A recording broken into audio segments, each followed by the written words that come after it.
Hello, welcome everyone to the Coniston Institute. Thanks for coming. And also welcome to the second annual John Ruskin Memorial Lecture. It's a great pleasure for me to be able to introduce and talk to Simon Critchley. I am a kind of secret fanboy, and I realise I have all his books in my office, so that's rather exciting. Just a quick word firstly about why we call this the Rude Mechanicals, the name of this talk, because as Alistair said, this is part of the New Mechanics Library archive and part of a project called the Mechanics Institute 1848 about art as useful.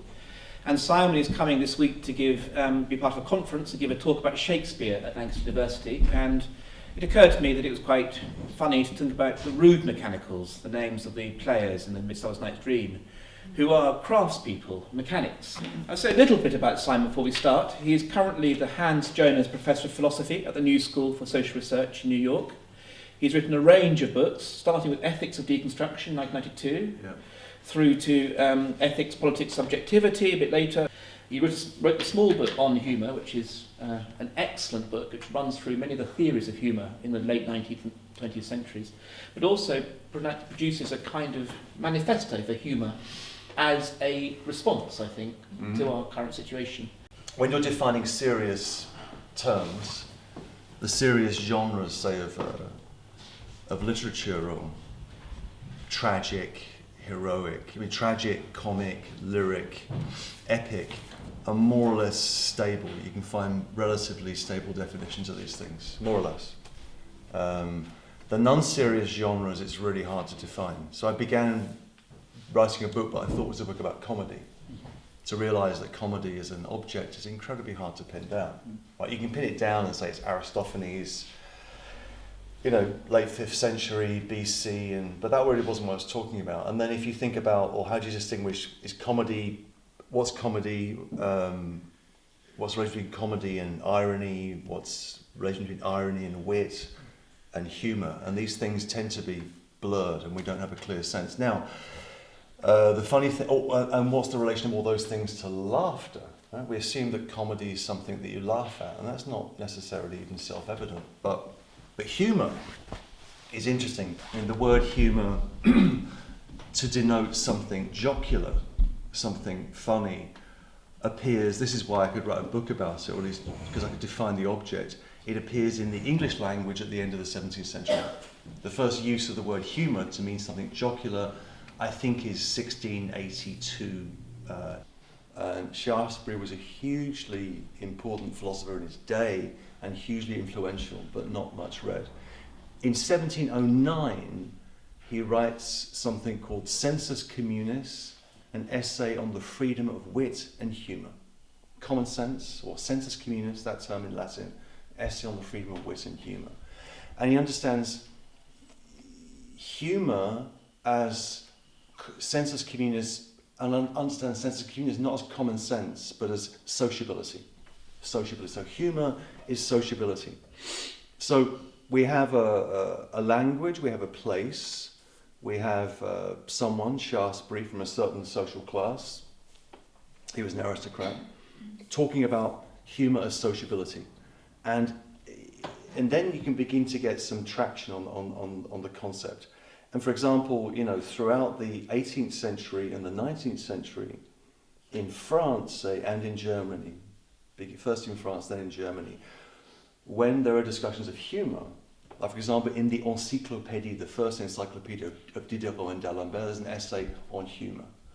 And this is what it might have been written by Diderot. It's not sure, possibly. And the writer says this, and I'll quote this in French because I'm very erudite. Says humour, c'est quelque chose qui appartient particulièrement à l'esprit anglais, something which belongs particularly to the English mind or spirit. And then as an example of English humour, without any irony, goes into a discussion of Jonathan Swift, right, who was hardly English. Right? And then we're immediately into the question of humour as sociability and into the whole Anglo-Irish dynamics of humour, which in many ways is one that would be a whole evening sort of entertainment, because the great In many ways, the great humorists in the English language don't happen to be English, many of them. And are, in a sense, are inhabiting a certain language from a distance, from Sterne to Swift through to Joyce and Beckett. When Beckett was asked by a journalist in Paris, in French, he said, the American journalist asked Beckett in Paris, "Est-ce que vous êtes anglais? Are you English?" And he says, "Au contraire." There's a famous story, an anecdote that Zizek says, or scripture says, that there are something you can never tell a particular kind of nation they don't have. So you can never say to a Frenchman, you don't have style. It's very insulting. You can never say to German, you don't have intellect. And you can never say to Englishman, you don't have humour. It's the one thing. So there is something specific as you... Shows how little time you spent here, right? Yes, well... but I mean, but that's his kind of notion. So what is it that's particularly English about humour, perhaps? So the sociability, the idea of humour as a... Because the question for Shaftesbury is about raillery. That's the term, raillery. To what extent is it okay to, as we would say, take the piss out of someone, or to... And Shaftesbury says it is okay because that marker of exclusion is actually a marker of inclusion. So there's a sense in which within a certain Englishness, whatever that means, and it's, as we already said, it has to have a relationship to Irishness and whatever that means. There is a certain idea of humour as sociable, inclusive, democratic. And I guess what interests me about humour as a philosophical object is that it's something that we all do, and we know how to do, and we can recognise, but it involves a kind of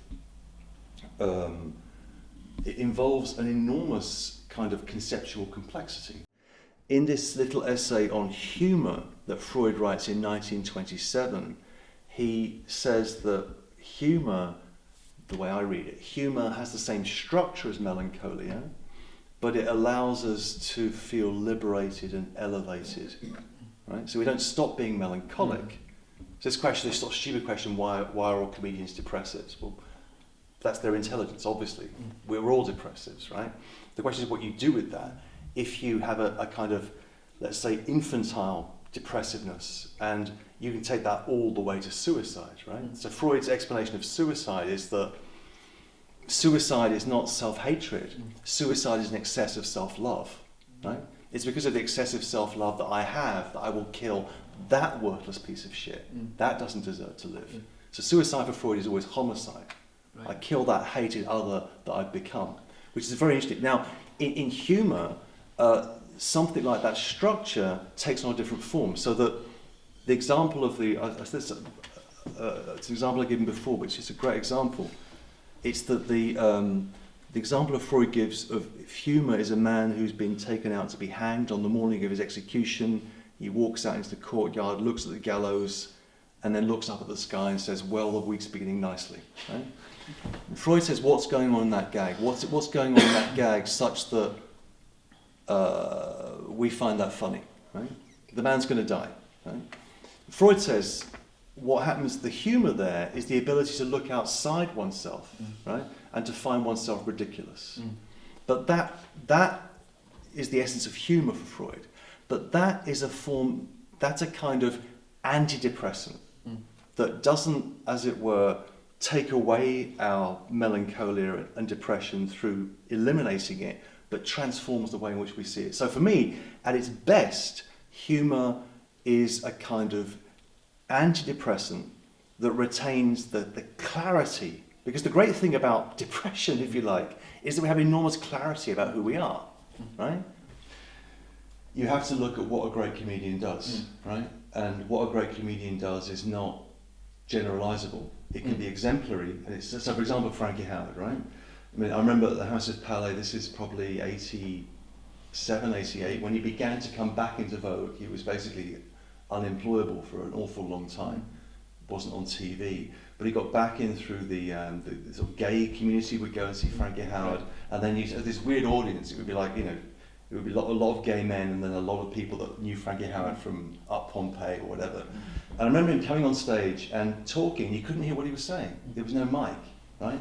And he was talking about. He was just rambling, right? for about 10 minutes, and it was completely inaudible. And then he found the mic. So that was the first joke, to get to the mic. And then he begins to just talk about how, sorry he is to be here, and how he can't possibly, this audience is far too clever for him, he's not a clever man, he doesn't really know. He starts to ramble and ramble and ramble, and begins to tell jokes, and doesn't actually tell a single joke in the whole hour and a half. That's comic genius, right? That's an idiosyncratic style that people recognise. And they're prepared to, so that, comedians tell gags, right? But in a certain culture, around Six Frankie Howard, people are prepared to watch that being stretched to an absolute limit. There's this great quote from this fantastic drama. I think it was a Trevor Griffith's Comedians, I think. Yeah, exactly. I think it was whatever Granada Television or something. It's called The Comedians by Trevor Griffiths, and it's a bunch of people in Manchester who are going to a comedy class and learning how to, from a senior comic. And at a certain point, the comic says, look, anybody can make anybody laugh. Anybody can get a laugh out of something, but a great comedian does something else, right? And he finds something about what suffers in us and which persists, and works on that. So the laugh, the gag is just a kind of first step. And when you're in the hands of a great comedian, something else, something much deeper is taking place. What do artists do that's kind of like what comedy does, or humour does at its best? You should do what you just described. Well, it can shake up. It can literally shake you up, right? So that in the Shudder. Yeah, I mean Bruce Nauman says, doesn't he, that a work of art should be like a blow to the back of the neck, right? If a work of art isn't doing that, it's not doing what it should be. So Nauman, I think, is someone that I point to. Do you know Clown Torture by Bruce Nauman? Yeah, which is funny as well. It's funny. It's a clown on the toilet, and it goes on and on and on. And but you sort of, and you have to endure this kind of clown torture. Yeah. And so I think Nauman does it, right? And also the thing about humour, which is very important, because I think the problem, here we go, a big statement for the evening, the poison in our culture, ladies and gentlemen, is irony, right? Irony is the poison that ruins everything, right? All our entire relationship to everything has become ironic. Yeah. A sense of distance and knowing distance, right? And you see this particularly saying, for example, I did this radio show a couple of weeks ago in New York about punk, because there's now a big punk show at the Metropolitan Museum of Art. Right? There's an irony in that, I think. There's an irony in that, huge. And I did this thing with these, very smart, journalists at the New York Times that know more about punk than I do, but I happen to be a punk then, and I could say, it was like this and like that. But they've got the references down, but for them it's a kind of ironic archiving, right? And there's a real risk, I think, of everything becoming irony and everything becoming flattened. So if an artist is going to use humour, it's to use humour to push through that irony in order to nail something absolutely deep about who you are, right? And to feel yourself impaled, right? That's the problem, is that the cultural forms that have grown up in the world that we inhabit are ones which allow a certain rotten distance at times, right? And we know what that's like, and that the internet, which is whatever spectacular, wonderful vehicle it's meant to be, or prison of surveillance, whichever way one looks at it, it induces that kind of distance and a relationship to culture as one of archive, irony, knowingness. And what I crave is something that that's why, for example, there's stuff on ethics I've done over the years. The central category for me is the category of commitment, of engagement. I mean, that thing, and so actually, what would it be for a person to be committed to an idea of the true, right? How might ethics be understood in those terms? human beings seem to always want to subject themselves to Promethean myths, right? Or that there is something which will explain everything, right? And whether that's, some kind of New Age obscurantist worldview, or whether that's, whatever Dawkins is peddling or whatever. And the task of philosophy, therefore, is to disappoint. Is to try and remind us of the limited nature of the human condition as something not to be commiserated with, but something to be affirmed. Right? At its worst, I think there's a risk of contemporary art being reduced to a kind of series of one-liners. Right? So I think there's a sense in which a lot of what we think of as contemporary art is a series of like one-line gags. And there's nothing wrong with a one-line gag. And I'm thinking of, I won't name names, but you can I'll say art as a one-line gag, and whatever comes into your head, comes into your head. But a great joke is never a one-line gag. A great joke is something where you get a one-line gag, and then it will be twisted in some other way, and exactly the opposite thing will emerge, or you won't be laughing for the reason that you think you're laughing. And a great comedian can do that.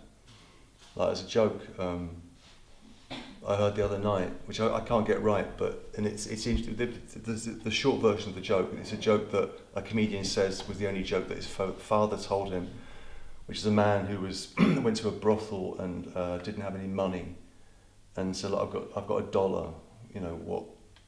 What can you do?" And he says, "Well, he took the $1, he'd go up the stairs and go into the room on the right, and just wait there." So he goes in the room, takes his clothes off, goes into the room on the right, waits for 5 minutes, and then suddenly a door opens and in walks a chicken. And he thinks, chicken? So he thinks for a second, and then he's okay, so he starts to fuck the chicken. And that goes on for a while, and then he leaves the brothel.